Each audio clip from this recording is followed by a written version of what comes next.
경기도 외곽에 자리한 서운 요양원의 새벽5시, 아직 해가 뜨기 전 어둠 속에서 이상한 일이 벌어지고 있었습니다. 2인실 침대에서 김정욱이 조용히 몸을 일으켰습니다. 77살의 그녀는 낮 동안 거동 불편한 척 연기를 해왔지만 지금은 전혀 다른 모습이었습니다. 정욱은 아무 소리 내지 않고 바닥에 무릎을 꿇었습니다. 그리고는 완벽한 자세로 스쿼트를 시작했습니다. 하나, 둘, 셋. 77살의 나이가 무색할 정도로 정확하고 강인한 움직임이었습니다. 스쿼트 50개를 마친 후 이번에는 팔굽혀펴기로 이어졌습니다. 팔에 새겨진 상처들이 어둠 속에서 희미하게 드러났는데 그중 하나는 명백히 총상 흔적이었습니다. 아직 몸이 기억하고 있구나. 정욱은 속으로 중얼거렸습니다.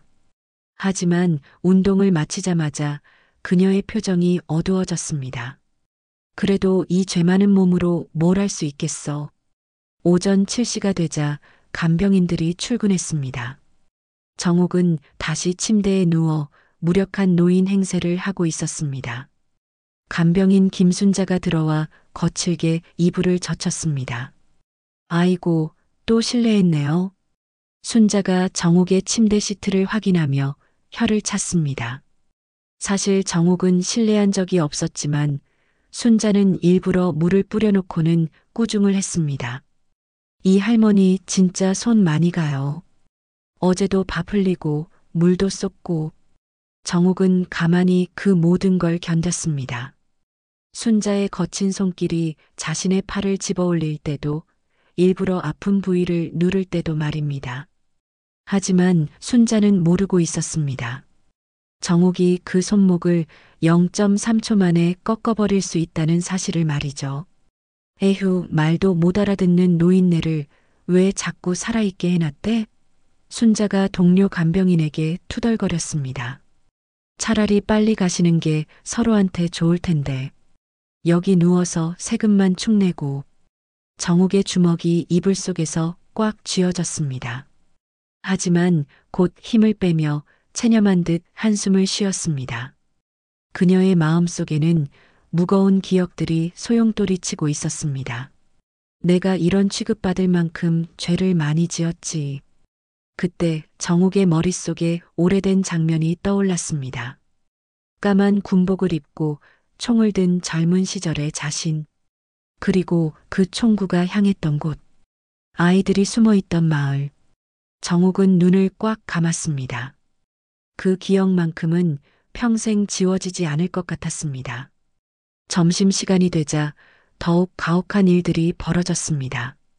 간병인 박미영이 일부러 뜨거운 죽을 정욱의 입에 들이밀었습니다. 빨리 드세요. 다른 할머니들 기다리고 있잖아요. 정욱의 입술이 데었지만 그녀는 아무 말도 하지 않았습니다. 미영은 더 나아가 정욱의 뺨을 살짝 때렸습니다. 집중하세요, 할머니. 딴 생각하지 말고. 그 순간 정욱의 눈빛이 번뜩였습니다. 0.1초 동안 그녀의 손이 미영의 손목을 향해 움직이려 했지만 곧 멈췄습니다. 대신 정욱은 더욱 고개를 숙였습니다. 오후가 되자 같은 방 할머니가 간병인들에게 맞는 소리가 들렸습니다. 왜 자꾸 돌아다니려고 해요? 가만히 있으라고 했잖아요. 쿵 하는 소리와 함께 할머니의 신음소리가 들렸습니다. 정욱은 이불을 머리까지 뒤집었었지만 주먹은 여전히 꽉 쥐어져 있었습니다. 참아야 해. 나는 더 이상. 정욱은 속으로 되뇌었습니다. 정의를 말할 자격이 없는 사람이야.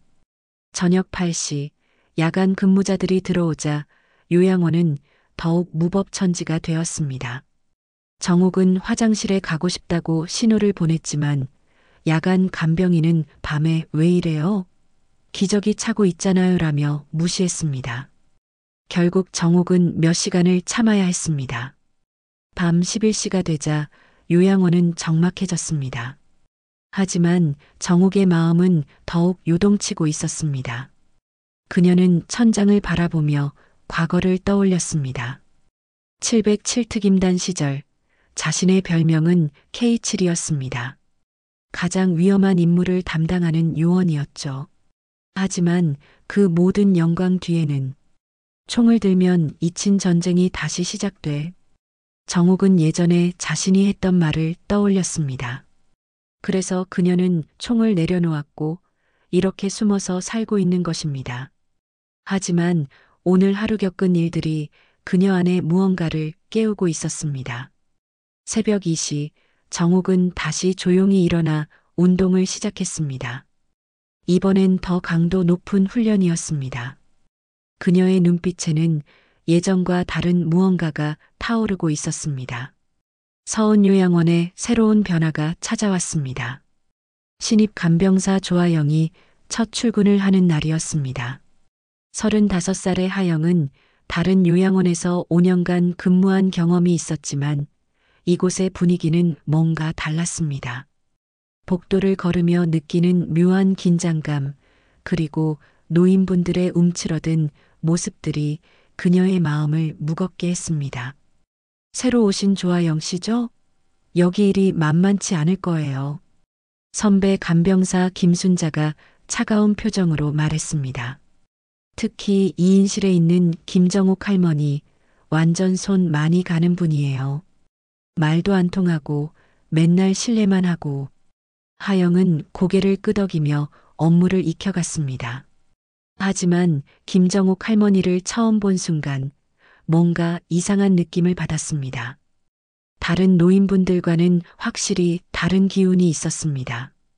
등이 꼿꼿하고 비록 고개는 숙이고 있지만 눈빛에는 예상과 다른 날카로움이 있었습니다. 할머니, 안녕하세요. 새로운 간병사 조아영입니다. 하영이 정중하게 인사했지만 정옥은 아무 반응을 보이지 않았습니다. 다만 잠깐 하영을 쳐다보는 순간 둘의 시선이 마주쳤습니다. 그 짧은 순간 하영은 소름이 돋았습니다. 마치 자신의 모든 것을 꿰뚫어 보는 듯한 눈빛이었습니다. 오후 약물 투여 시간이 되자 하영은 정옥에게 혈압약을 가져다 주었습니다. 약을 건네주며 우연히 정옥의 팔을 본 하영은 깜짝 놀랐습니다.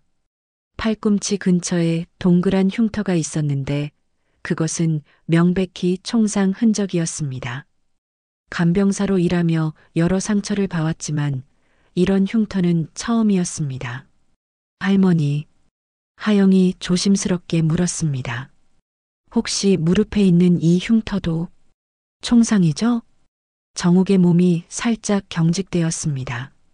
하지만 곧 아무것도 모르는 듯한 표정으로 돌아가며 조용히 웃기만 했습니다. 그 웃음 속에는 깊은 슬픔과 무언가를 포기한 듯한 체념이 섞여 있었습니다. 하영은 그날 밤 잠을 이루지 못했습니다. 김정옥 할머니에 대한 호기심이 점점 커져갔습니다. 다음 날부터 하영은 정옥을 더 유심히 관찰하기 시작했습니다.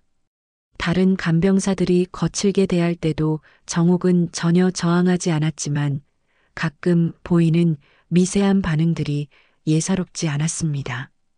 특히 이상한 일이 하나 있었습니다. 간병사 박미영이 실수인 척하며 정옥의 어깨를 세게 밀었을 때였습니다. 정옥은 넘어질 뻔했지만 순간적으로 중심을 잡았는데 그 움직임이 보통 노인의 것이 아니었습니다. 마치 무술을 익힌 사람처럼 자연스럽고 안정적이었습니다. 하영은 자신만 이상함을 느끼는 건지 확인하고 싶었습니다. 그래서 야간 근무를 자원했습니다. 밤 10시가 되자 요양원은 고요해졌고 하영은 보관실에 있는 CCTV 모니터를 확인할 수 있었습니다. 처음에는 별다른 것을 발견하지 못했지만 며칠 전 녹화 영상을 보다가 충격적인 장면을 목격했습니다. 간병사 김순자가 정옥을 때리는 장면이었습니다. 하지만 더 놀라운 것은 그 다음이었습니다. 맞는 순간 정옥이 순간적으로 손목을 비틀어 순자를 제압하려는 듯한 움직임을 보였다가 갑자기 멈춘 것입니다. 그 동작은 명백히 군사훈련을 받은 사람의 것이었습니다. 이분이 대체 누구실까? 하영의 마음속에 커다란 의문이 생겼습니다. 그녀는 인터넷을 통해 총상 흉터에 대해 검색해보기 시작했습니다. 그러다 우연히 한국 특수부대에 관한 자료를 보게 되었고 707특임대라는 부대의 존재를 알게 되었습니다. 하영의 아버지도 군인이었습니다. 비록 일반 보병이었지만 아버지로부터 들었던 이야기들이 떠올랐습니다. 707특임대에는 전설 같은 요원들이 있었다던 아버지의 말, 그리고 K7이라는 별명을 가진 여성 요원이 있었는데 그 사람은 정말 대단했다던 이야기들 말입니다. 설마. 하영은 가슴이 두근거렸습니다. 혹시 김정옥 할머니가 그 전설의 요원일까요? 하지만 지금의 할머니는 너무나 초라하고 무력해 보였습니다. 매일 간병사들에게 당하기만 하고 아무런 저항도 하지 않는 평범한 노인의 모습이었습니다. 다음 날 하영은 용기를 내어 정옥에게 직접 물어보기로 했습니다. 다른 사람들이 없는 틈을 타서 정옥에게 다가갔습니다. 할머니, 혹시 군번 있으시죠? 하영이 조심스럽게 물었습니다. 제 아버지도 군인이었어요. 그런데 아버지가 707특임대에 대해 이야기해 주셨거든요. K7이라는 별명이 훈련소에서 전설이었다고 하셨어요. 정욱의 눈이 크게 떨렸습니다. 오랫동안 봉인해 두었던 이름을 누군가 불러주는 순간이었습니다. 정욱은 한참을 망설이다가 처음으로 입을 열었습니다. 너, 애들 좋아하냐? 정욱의 목소리는 쉰 듯했지만 또렷했습니다. 네, 하영이 당황했습니다. 애들한테 총 겨눈 사람은? 정욱의 목소리가 떨렸습니다. 평생을 무릎 꿇고 살아야 해. 그 말과 함께 정욱의 눈에서 눈물이 흘러내렸습니다. 오랫동안 숨겨온 죄책감과 후회가 한순간에 터져나온 것입니다. 하영은 할머니의 손을 꽉 잡았습니다. 그 순간 둘 사이에는 묘한 연결고리가 생겨났습니다. 정욱의 고백 이후 며칠이 지났지만 하영은 그 말을 잊을 수 없었습니다. 애들한테 총 겨눈 사람은 평생을 무릎 꿇고 살아야 해라는 말이 계속 머릿속을 맴돌았습니다. 하영은 정욱에 대해 더 알고 싶어졌고 틈날 때마다 국방부 자료를 검색하기 시작했습니다. 하지만 707특임대의 자료는 대부분 기밀이었고 인터넷에서 찾을 수 있는 정보는 극히 제한적이었습니다. 그러던 중 하영은 퇴역 군인들의 모임 사이트에서 흥미로운 글을 발견했습니다. K7, 그 이름만으로도 적들이 벌벌 떨었다는 제목의 글이었습니다.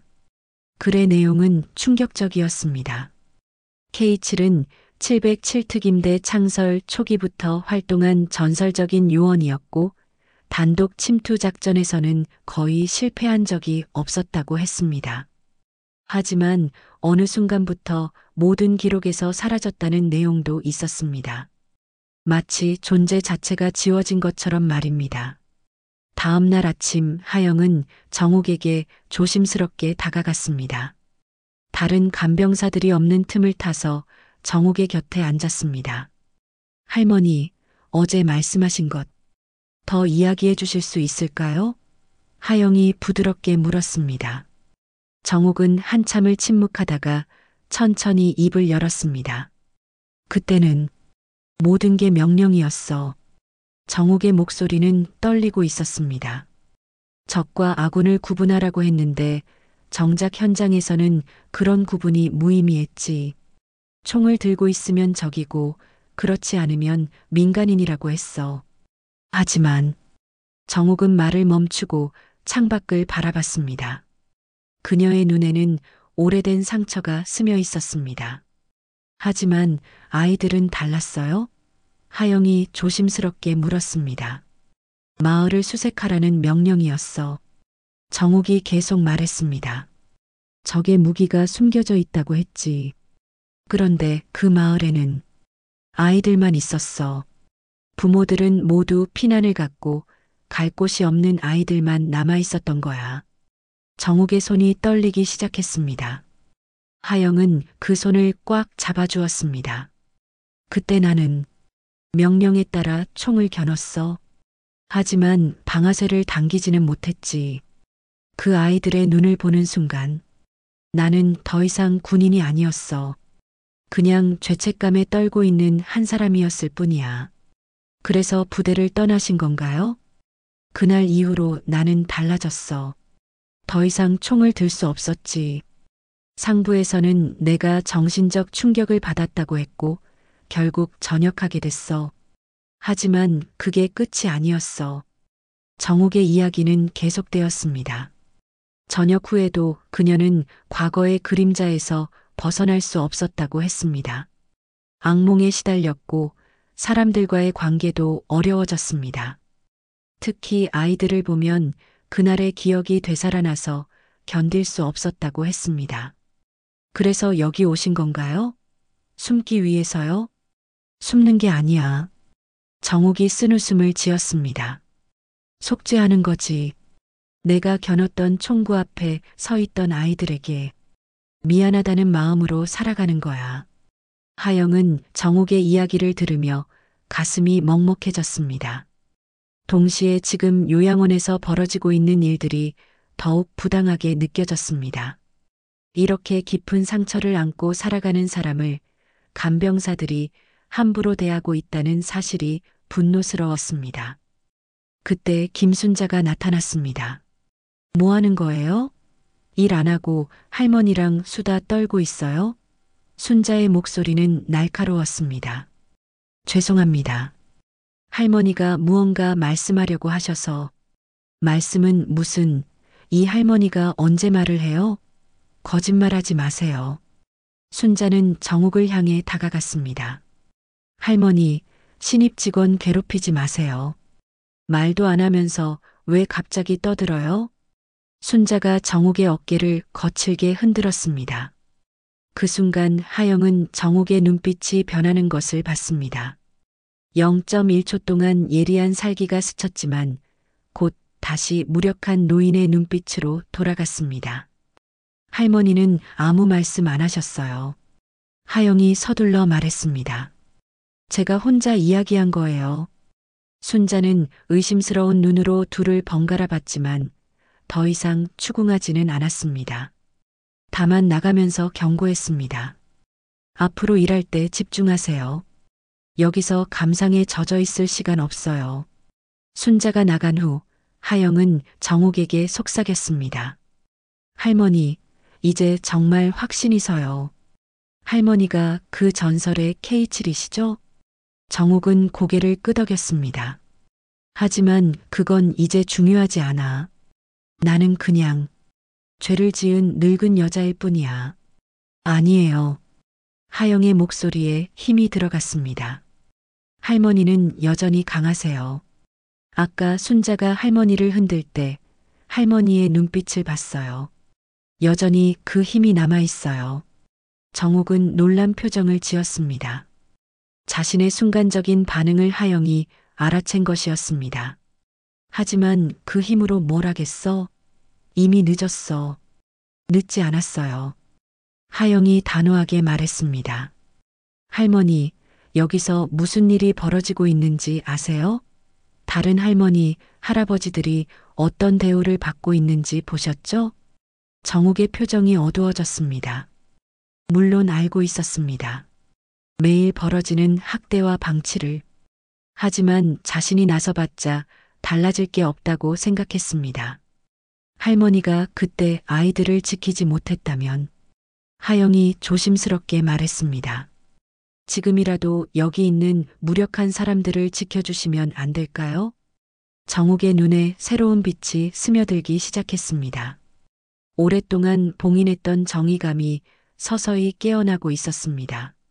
하영과의 대화 이후 정욱의 마음에는 미묘한 변화가 일기 시작했습니다.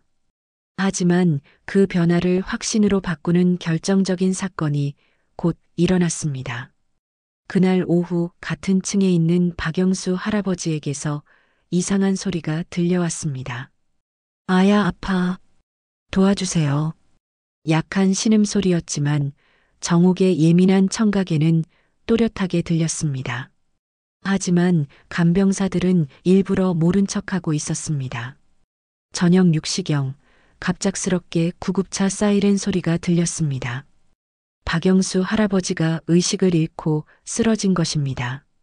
뇌진탕 증상으로 응급실로 실려갔지만 유 원장은 이미 대응책을 준비하고 있었습니다. 박영수 씨가 스스로 넘어진 것 같습니다. 유 원장이 경찰에게 설명했습니다. 요즘 치매가 심해져서 자주 혼자 돌아다니려고 하거든요. 아무래도 화장실 가다가 실족한 것 같습니다. 하지만 정옥은 진실을 알고 있었습니다. 오후 2시경 간병사 김순자가 박 할아버지를 때리는 소리를 들었기 때문입니다. 가만히 있으라고 했잖아요. 왜 자꾸 나가려고 해요? 라는 소리와 함께 무언가 넘어지는 소리가 들렸었습니다. 정옥은 갈등했습니다. 진실을 말해야 할까요? 하지만 누가 자신의 말을 믿어줄까요? 거동 불편한 치매 노인의 증언을 누가 진지하게 받아들일까요? 더욱이 자신의 정체가 드러날 위험도 있었습니다. 그날 밤 정옥은 잠을 이루지 못했습니다. 박영수 할아버지의 신음소리가 계속 귓가에 맴돌았습니다. 과거 자신이 지키지 못했던 아이들의 모습과 오늘 쓰러진 할아버지의 모습이 겹쳐 보였습니다. 새벽 3시 정옥은 조용히 일어나 복도로 나갔습니다. 야간 당직자는 졸고 있었고 요양원은 고요했습니다. 정옥은 박영수 할아버지의 방으로 향했습니다. 그곳에서 바닥에 떨어진 혈흔을 발견했습니다. 분명히 머리를 다쳐서 생긴 피였지만 이미 누군가 대충 닦아낸 흔적이 있었습니다. 정옥은 무릎을 꿇고 그 자리를 자세히 살펴봤습니다. 707특임대 시절 익힌 현장 분석 능력이 되살아났습니다. 혈흔의 패턴을 보니 박 할아버지가 뒤로 넘어진 게 아니라 앞으로 쓰러진 것이 분명했습니다. 누군가에게 맞아서 앞으로 넘어진 것이었습니다. 다음 날 아침 하영이 출근하자마자 정옥을 찾아왔습니다. 할머니, 어젯밤 박 할아버지 일 들으셨죠? 정말 안타까워요. 정옥은 한참을 망설이다가 조용히 말했습니다. 진실을 말해도 아무도 믿어주지 않을 거야. 무슨 말씀이세요? 박 할아버지는 맞아서 쓰러진 거야. 정옥의 목소리는 확신에 차 있었습니다. 오후 2시경에 김순자가 때리는 소리를 들었어. 그리고 어젯밤에 현장을 확인해 봤는데 혈흔 패턴이 자연스럽게 넘어진 게 아니라 폭행당한 거였어. 하영은 깜짝 놀랐습니다. 정말요? 그럼 우리가 신고해야 하는 거 아니에요? 누가 믿어줄까? 정옥이 쓸쓸하게 웃었습니다. 거동 불편한 노인의 말을 누가 진지하게 받아들이겠어? 더군다나 상대방은 이미 증거를 인멸했을 거야. 그때 유 원장이 나타났습니다. 유병철 원장은 58살의 중년 남성으로 겉으로는 친절해 보이지만 실제로는 냉혹한 사업가였습니다. 어젯밤 일은 정말 안타깝습니다. 유 원장이 하영에게 말했습니다. 박영수 씨 가족들이 오늘 오신다는데 혹시 이상한 소문이 나돌면 안 되니까 조심해서 행동해 주세요. 이상한 소문이요? 우리가 제대로 관리 안 했다거나 하는 소리 말이에요. 노인분들은 워낙 낙상 사고가 잦잖아요. 가족들이 괜한 오해할 수도 있으니까. 유 원장의 말은 명백한 경고였습니다. 입 다물고 있으라는 뜻이었죠. 하영은 불쾌했지만 아무 말도 할 수 없었습니다. 유 원장이 떠난 후 하영은 정옥에게 속삭였습니다. 할머니 말씀이 맞는 것 같아요. 원장님이 뭔가 숨기려고 하는 게 분명해요.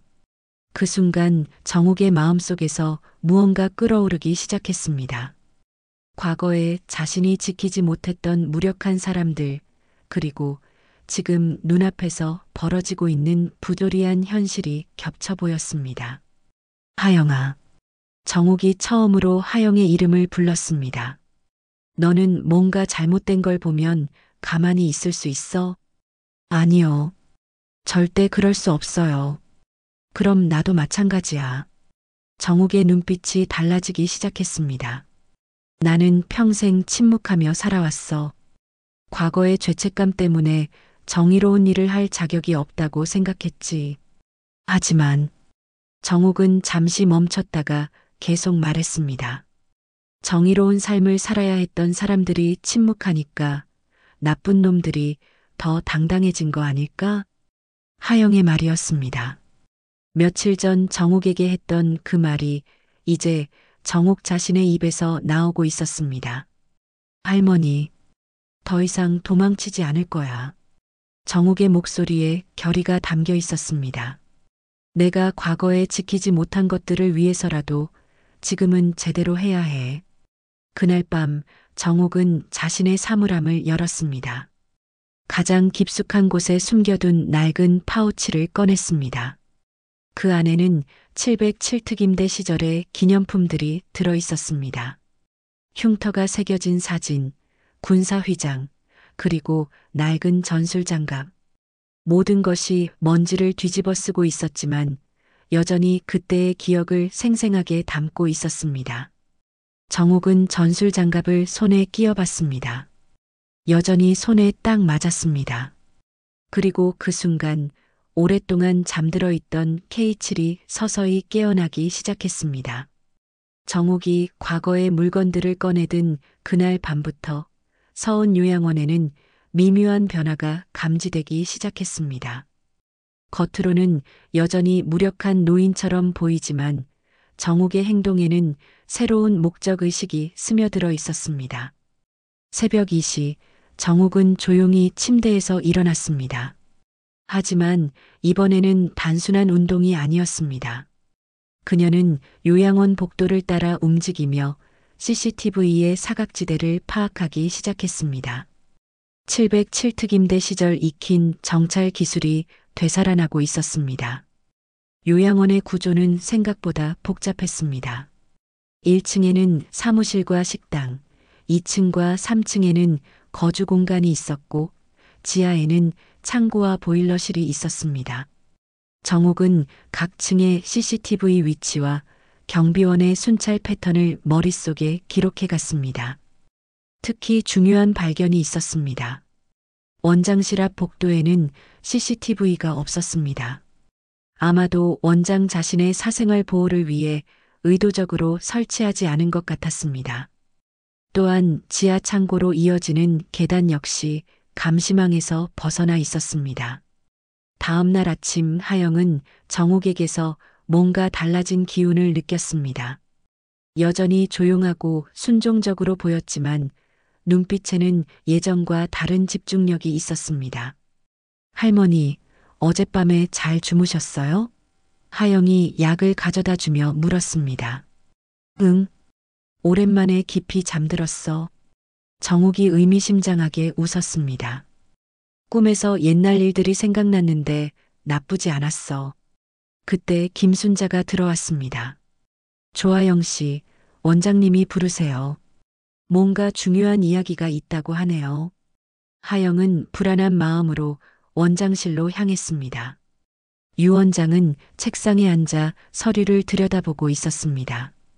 앉으세요. 유 원장의 목소리는 평소보다 차가웠습니다. 며칠 전부터 조아영 씨의 행동을 지켜봤는데 뭔가 이상한 점이 있더군요. 이상한 점이요? 김정욱 할머니와 너무 가까워지는 것 같아서요. 물론 환자와 유대관계를 형성하는 것은 좋지만 선을 넘으면 안 됩니다. 유 원장은 책상 서랍에서 몇 장의 사진을 꺼냈습니다. 하영이 정욱과 이야기하는 모습들이었습니다. 누군가 몰래 찍은 것 같았습니다.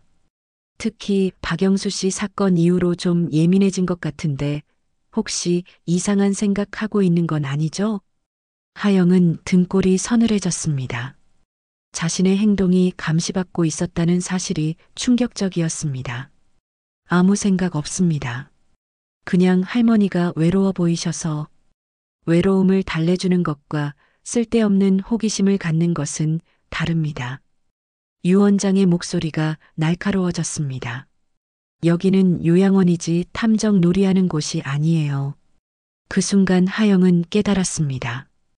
유 원장이 뭔가를 숨기고 있고 자신이 그것에 너무 가까이 다가갔다는 것을 말입니다. 혹시 모르니까 말해두는데. 유 원장이 일어나며 말했습니다. 요양원에는 여러 가지 복잡한 사정들이 있어요. 모든 것을 다 알려고 하면 본인에게도 좋지 않을 수 있습니다. 명백한 위협이었습니다. 하영은 겉으로는 고개를 끄덕였지만 마음속으로는 더욱 의심이 커져갔습니다. 원장실을 나온 하영은 정옥에게 가서 상황을 설명했습니다. 정옥은 예상했다는 듯 차분하게 들었습니다. 역시 그럴 줄 알았어. 정옥이 말했습니다. 원장이 우리를 경계하기 시작했다는 뜻이야. 할머니, 우리 정말 위험한 상황에 있는 거 아니에요? 위험하지. 정옥의 목소리에는 두려움이 없었습니다. 하지만 그렇다고 해서 포기할 수는 없어.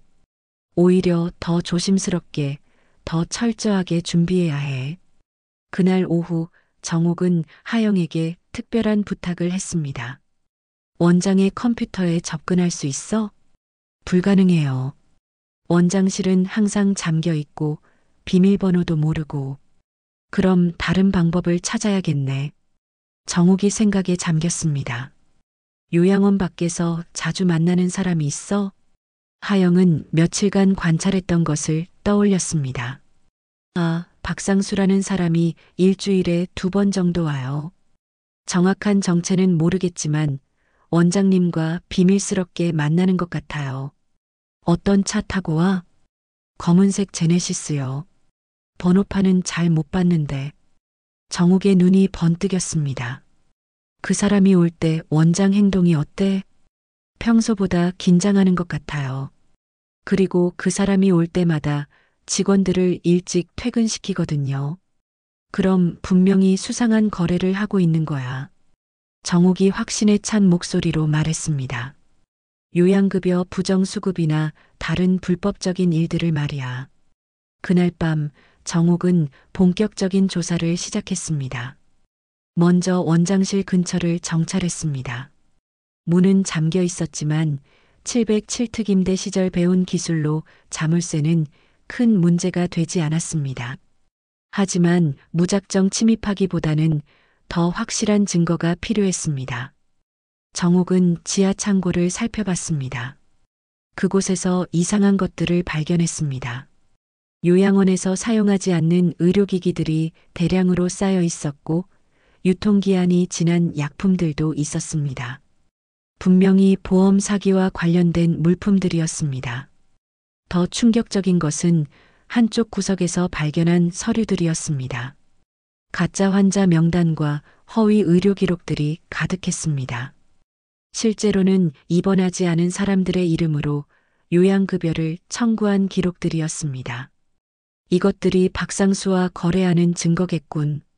정옥은 휴대폰으로 서류들을 촬영했습니다. 하지만 이것만으로는 부족했습니다. 더 결정적인 증거가 필요했습니다. 새벽 4시 정옥은 다시 자신의 방으로 돌아갔습니다. 전술 장갑을 벗으며 생각에 잠겼습니다. 이제 적의 실체가 보이기 시작했습니다. 유 원장과 박상수 그리고 이들과 결탁한 간병사들. 하지만 그들을 상대하기 위해서는 더 치밀한 계획이 필요했습니다. 정옥은 침대에 누우며 마음속으로 다짐했습니다. K7이 돌아왔다. 이번에는 실패하지 않을 거야. 정옥의 조사가 본격화된 지 일주일 후 예상했던 일이 벌어졌습니다. 하영이 갑작스럽게 해고 통지서를 받은 것입니다. 무슨 말도 안 되는 소리예요. 하영이 원장실에서 항의했습니다. 제가 뭘 잘못했다는 거예요? 유 원장은 냉정한 표정으로 서류를 내밀었습니다.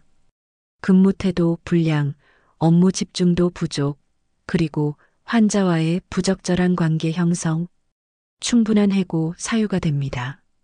부적절한 관계요? 할머니들께 친절하게 대한 게 잘못된 건가요? 친절과 선을 넘는 것은 다릅니다. 유 원장의 목소리가 차갑게 식었습니다. 특히 김정옥 씨와의 관계는 도를 넘었어요. 여기는 요양원이지 개인적인 감정을 나누는 곳이 아닙니다. 하영은 더 이상 항의할 수 없었습니다. 이미 결정된 일이었고 유 원장의 태도를 보니 다른 의도가 있음을 알 수 있었습니다. 자신이 뭔가 위험한 것에 너무 가까이 다가갔기 때문이었습니다. 점심시간 하영은 마지막으로 정옥을 찾아갔습니다. 다른 사람들이 보고 있어서 평소처럼 대화할 수는 없었지만 눈빛으로 모든 것을 전달했습니다. 할머니, 저 이제 여기서 일 못해요. 하영의 목소리는 떨리고 있었습니다. 갑자기 해고됐어요. 정옥은 놀라지 않았습니다. 이미 예상하고 있던 일이었으니까요. 하지만 마음은 무거웠습니다. 이제 혼자서 모든 것을 해결해야 한다는 부담감과 동시에 하영을 위험에 빠뜨렸다는 죄책감이 들었습니다. 괜찮을 거야. 정옥이 조용히 말했습니다. 너는 충분히 많은 도움을 줬어. 하영은 눈물을 참으며 정옥의 손을 꽉 잡았습니다. 할머니, 혼자서 위험한 일 하지 마세요. 제가 밖에서라도 도울 방법을 찾을게요. 아니야. 정옥이 단호하게 말했습니다. 이제부터는 내가 혼자서 해야 할 일이야. 너는 더 이상 개입하지 마. 그때 김순자가 다가왔습니다. 작별 인사는 그만하고 빨리 짐 정리하세요. 오늘 중으로 나가야 한다고 했잖아요. 하영은 마지막으로 정옥을 바라봤습니다. 그 눈빛에는 걱정과 안타까움이 가득했습니다. 제가 세상에서 가장 믿는 사람은 하영이 떨리는 목소리로 말했습니다. 지금 제 앞에 앉은 할머니예요. 그 말에 정옥의 눈에서 눈물이 흘러내렸습니다. 오랫동안 잊고 지냈던 감정이었습니다. 누군가 자신을 믿어준다는 것, 그리고 그 믿음에 보답해야 한다는 책임감 말입니다. 하영이 떠난 후 정옥은 더욱 조심스럽게 행동해야 했습니다. 이제 감시의 눈길이 더욱 예리해졌기 때문입니다. 하지만 동시에 더욱 절박해지기도 했습니다. 하영이 없는 상황에서 혼자서 모든 것을 해결해야 했습니다. 그날 밤 정옥은 마침내 결심을 굳혔습니다. 박상수가 다음 주에 온다는 것을 들었습니다. 그때가 결정적인 증거를 잡을 기회였습니다. 하지만 그러기 위해서는 더 큰 위험을 감수해야 했습니다. 정옥은 자신의 사물함에서 낡은 파우치를 다시 꺼냈습니다. 이번에는 망설임이 없었습니다. 전술장갑을 끼고 군사휘장을 가슴에 품었습니다. 707특임대의 K7이 완전히 깨어나는 순간이었습니다. 새벽 2시 정옥은 요양원을 빠져나갔습니다. 지난 일주일간 파악한 경비 패턴을 이용해서 아무도 모르게 밖으로 나갔습니다. 목적지는 박상수의 사무실이었습니다. 하영으로부터 들은 정보와 자신이 추가로 조사한 내용을 바탕으로 위치를 파악했습니다. 박상수의 사무실은 요양원에서 차로 20분 거리에 있는 작은 건물 2층에 있었습니다. 대한종합상사라는 간판을 달고 있었지만 실제로는 각종 불법 거래의 중간 역할을 하는 곳이었습니다. 정옥은 건물 주변을 정찰했습니다.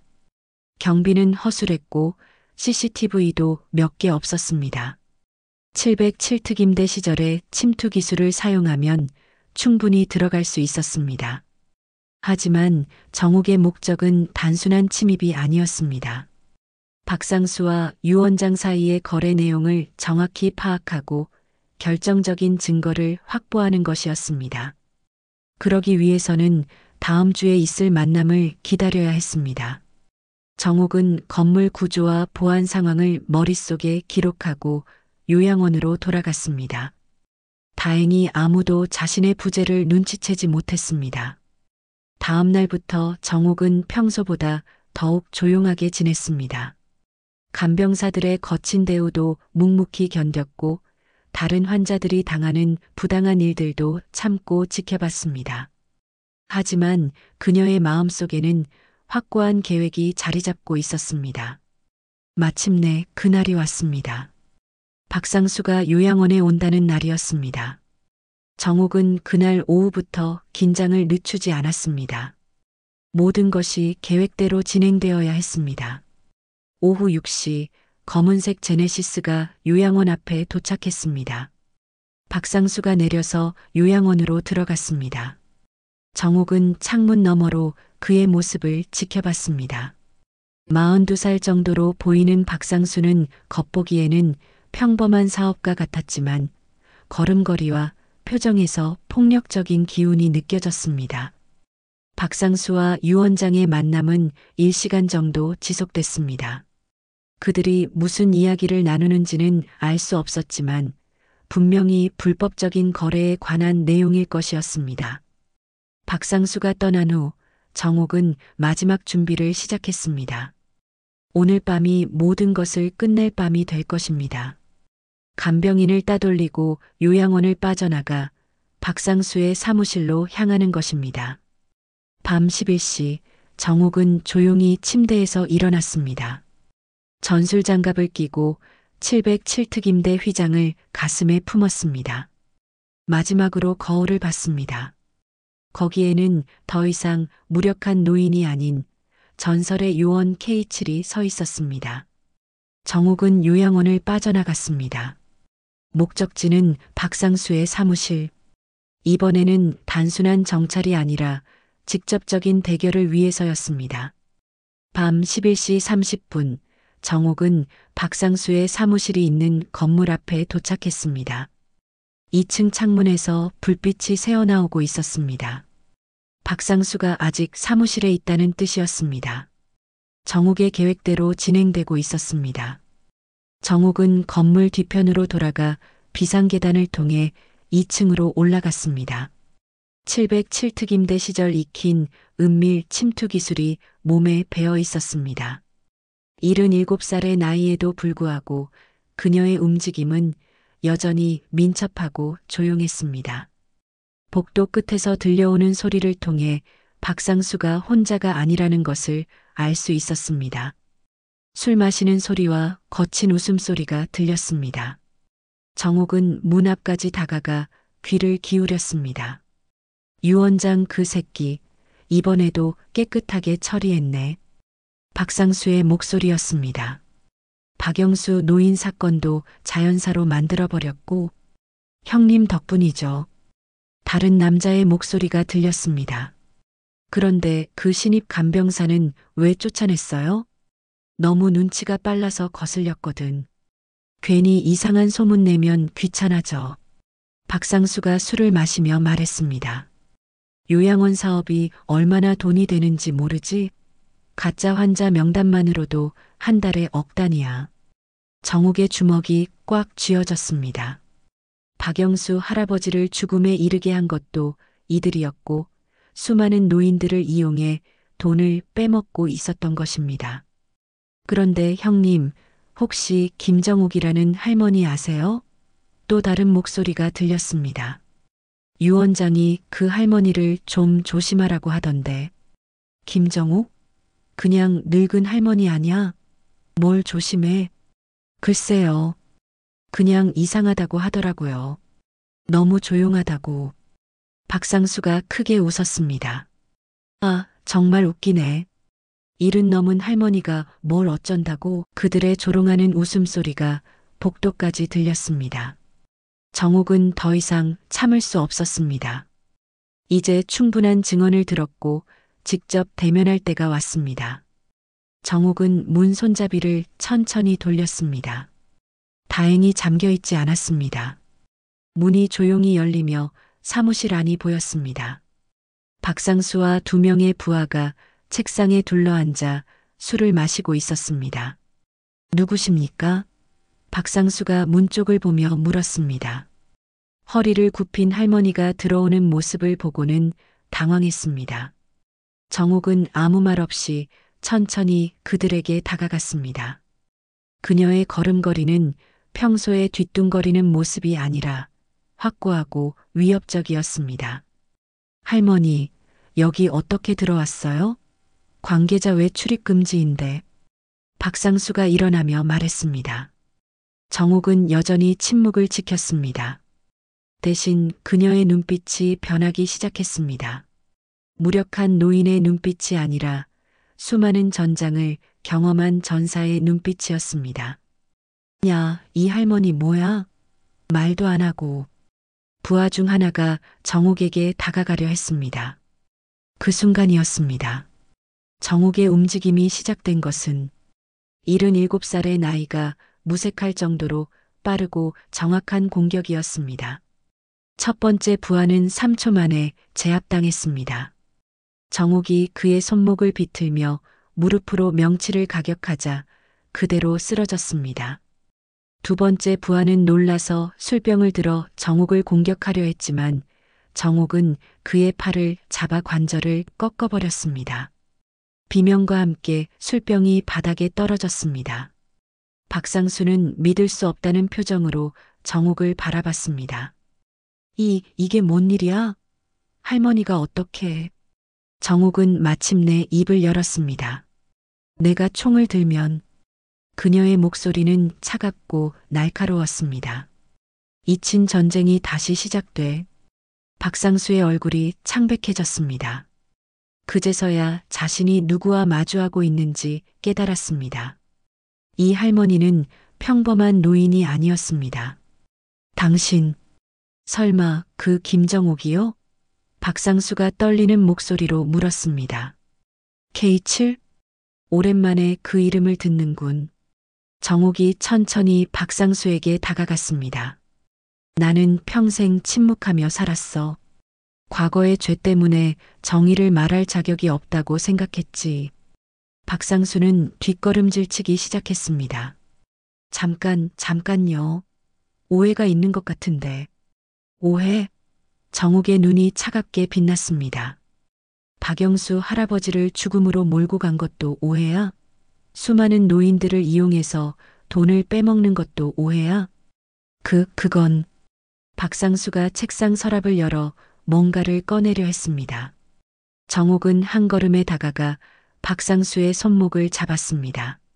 서랍 안에는 권총이 들어 있었습니다. 총? 정옥이 웃었습니다. 나에게 총을 겨누려고? 젊은이, 나는 총구 앞에서 평생을 살아온 사람이야. 정옥은 박상수의 손목을 비틀어 권총을 떨어뜨렸습니다. 그리고 그를 의자에 앉혔습니다. 박상수는 완전히 굴복한 상태였습니다. 이제 차근차근 이야기해보자. 정옥이 의자에 앉으며 말했습니다. 유 원장과 어떤 거래를 하고 있는지, 얼마나 많은 노인들을 희생시켰는지. 그때 정옥의 휴대폰이 울렸습니다. 미리 설정해둔 녹음 기능이 작동하고 있었습니다. 오늘 밤의 모든 대화가 녹음되고 있었습니다. 그리고 한 가지 더. 정옥이 박상수를 바라보며 말했습니다. 오늘 밤 이후로 요양원 CCTV 시스템이 마비될 거야. 모든 증거가 외부로 유출되겠지. 박상수는 절망적인 표정을 지었습니다. 어떻게 그런 일을 혼자가 아니야. 정옥이 미소 지었습니다. 하영이가 밖에서 도와주고 있어. 그 아이가 경찰서에 신고하고 언론사에 연락하는 동안 나는 여기서 너희들과 이야기하고 있는 거지. 모든 것이 계획대로 진행되고 있었습니다. 정옥과 하영이 함께 세운 정교한 계획이었습니다. 하영이 해고당한 것도 정옥이 혼자 남겨진 것도 모두 이 순간을 위한 연출이었습니다. 이제 끝이야. 정옥이 일어나며 말했습니다. K7의 마지막 임무 완료. 새벽 5시 서원 요양원 앞에 경찰차들이 줄지어 도착했습니다. 하영이 제보한 증거와 정옥이 확보한 녹음 파일이 결합되어 완벽한 수사 자료가 완성된 것입니다. 유 원장은 잠옷 차림으로 수갑을 차고 연행되었습니다. 이건 오해입니다. 저는 아무것도 모릅니다. 유 원장이 발버둥 쳤지만 소용없었습니다. 박상수의 자백과 녹음 파일, 그리고 지하 창고에서 발견된 증거 서류들이 모든 것을 입증하고 있었습니다. 정옥은 자신의 방에서 조용히 그 광경을 지켜봤습니다. 창문 너머로 보이는 경찰차들과 취재진들의 모습이 마치 꿈 같았습니다. 정말로 해낸 것입니다. 오랫동안 침묵했던 자신이 마침내 정의를 실현한 것이었습니다. 오전 8시 하영이 요양원을 찾아왔습니다. 해고된 후 처음 돌아오는 것이었지만 이제는 당당했습니다. 그녀는 정옥의 방으로 달려갔습니다. 할머니, 하영이 문을 열며 들어왔습니다. 정말 해내셨네요. 정옥은 침대에 앉아 미소를 지었습니다. 오랜만에 짓는 진짜 미소였습니다. 우리가 해낸 거야. 너 없었으면 불가능했을 일이지. 할머니가 혼자서 그 위험한 일을 다 하셨잖아요. 정말 걱정했어요. 걱정할 필요 없어. 정옥이 하영의 손을 잡았습니다. 나는 이제 평생의 빚을 조금이나마 갚은 것 같아. 그때 간병사들이 들어왔습니다. 김순자를 비롯한 학대에 가담했던 간병사들은 이미 경찰서로 연행되었고 새로운 관리팀이 요양원을 인수받은 상태였습니다. 김정옥 할머니시죠? 새로운 관리자가 정중하게 인사했습니다. 저희는 임시로 요양원을 관리하게 된 팀입니다. 앞으로 이런 일이 다시는 일어나지 않도록 철저히 관리하겠습니다. 정옥은 고개를 끄덕였습니다. 하지만 그녀의 마음은 이미 다른 곳을 향하고 있었습니다. 점심시간이 되자 놀라운 일이 벌어졌습니다. 요양원 입구에 취재진들이 몰려들었고 하영이 인터뷰를 하고 있었습니다. 그분은 단순한 할머니가 아니었습니다. 하영이 카메라를 향해 말했습니다. 707특임대 출신의 전설적인 요원이셨고 무엇보다 정의로운 마음을 가진 분이셨습니다.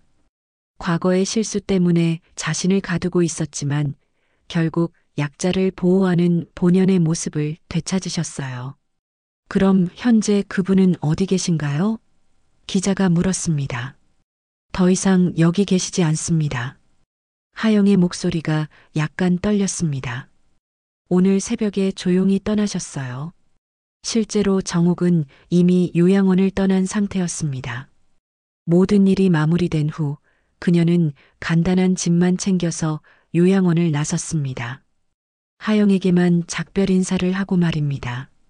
어디로 가실 거예요? 하영이 물었을 때 정옥은 이렇게 답했습니다. 아직 할 일이 남아있어. 전국에 이런 곳이 얼마나 많을까? 나 같은 늙은이가 할 수 있는 일이 아직 있을 거야. 정오가 지난 후 정옥은 시외버스 터미널에 있었습니다. 목적지는 강원도의 작은 시골 마을이었습니다. 거기에도 비슷한 문제를 안고 있는 요양시설이 있다는 소식을 들었기 때문입니다. 버스 안에서 정옥은 창밖을 바라봤습니다. 지나가는 풍경들이 평화로워 보였지만 그녀는 알고 있었습니다. 아직도 어둠 속에서 고통받고 있는 사람들이 있다는 것을 말입니다. 오후 3시 버스가 한 정거장에 정차했습니다. 그때 어린아이 하나가 버스에 올라탔습니다. 할머니와 함께였는데 할머니가 거동이 불편해 보였습니다. 할머니, 괜찮으세요? 아이가 걱정스럽게 물었습니다. 괜찮다, 우리 손자야. 할머니가 아이의 머리를 쓰다듬었습니다. 정옥은 그 모습을 보며 과거를 떠올렸습니다. 자신이 총을 겨눴던 그 아이들의 모습을 말입니다. 하지만 이번에는 마음이 아프지 않았습니다. 대신 따뜻한 감정이 올라왔습니다. 정옥은 주머니에서 사탕 하나를 꺼냈습니다. 요양원에서 나올 때 하영이 준 것이었습니다. 할머니가 언제든 달콤한 기억을 만드실 수 있도록이라는 메모와 함께 말입니다. 얘야. 정욱이 아이에게 다가갔습니다. 이거 받을래? 아이는 할머니를 쳐다본 후 고개를 끄덕였습니다. 정욱이 사탕을 건네주자 아이가 환하게 웃었습니다. 고맙습니다, 할머니. 천만에. 정욱이 미소 지었습니다. 넌 아직 지켜줄 가치가 있는 세상이야. 아이는 무슨 뜻인지 모르겠다는 표정을 지었지만 그냥 고맙다고 인사했습니다.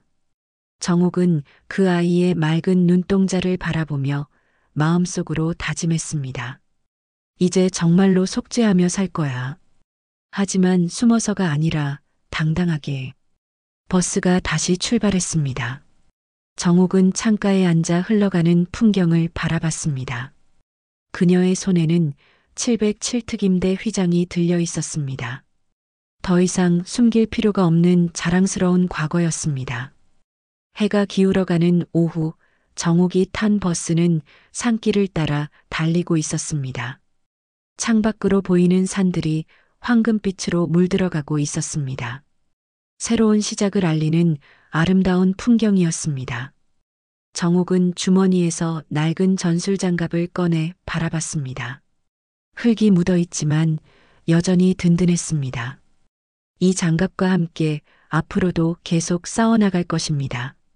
정의를 위해서, 그리고 자신이 지키지 못했던 사람들을 위해서 말입니다. 햇빛이 장갑에 반사되며 반짝였습니다. 마치 새로운 희망의 빛처럼 보였습니다. K7의 진짜 전설은 이제부터 시작인 것입니다. 기억하라, K7 정욱이 속으로 중얼거렸습니다. 아직 끝나지 않았어. 버스는 계속해서 앞으로 달려갔습니다. 새로운 인물을 향해서, 새로운 희망을 향해서 말입니다.